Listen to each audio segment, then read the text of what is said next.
time I've been a Christian, the thing that I have sought, the thing that I've longed for the most, is a way to know the Lord better, to sense His presence with me, to always stay right beside Him.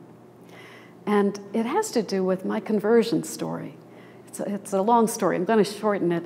I was in college very contemptuous of Christianity, and I love to argue with Christians and try to talk them out of their faith, debate them. But about a month after I finished college, I was hitchhiking around Europe. I went in a church in Dublin and was looking at a statue of Jesus.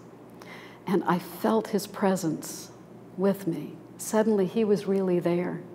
And I heard His voice, not with my ears, but inside, like there was a radio in my heart that I never knew was there. And it snapped on, and this voice filled my awareness. And He said, "I am your life." And from that moment, I loved Him so much, and I longed to be with Him so much. That was the desire of my entire life in Christ, was how can I get closer to Him? How can I be with Him more consistently? I think one of the things that made it a little harder for me, though, was I misunderstood how this contact takes place. You know, we like to say that you can't experience God with your mind, it has to be with your heart.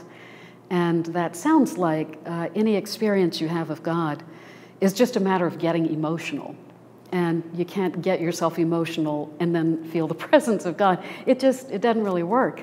It was so helpful when I became Orthodox to realize that they look at it in an entirely different way.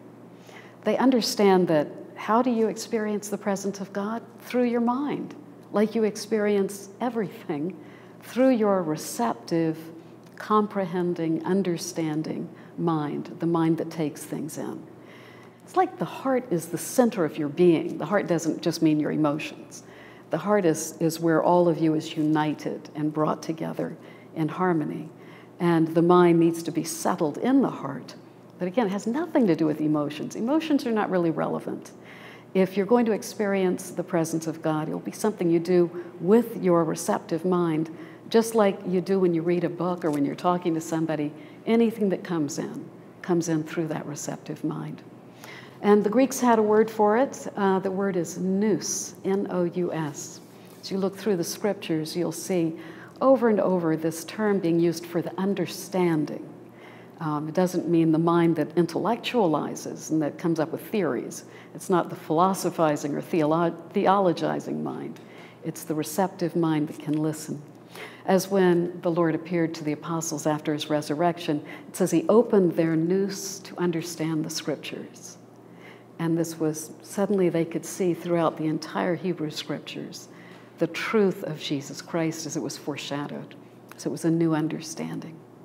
When we experience the presence of God, when we hear His voice, it is through that same part of our mind by which we understand or experience anything, through the receptive mind, the nous.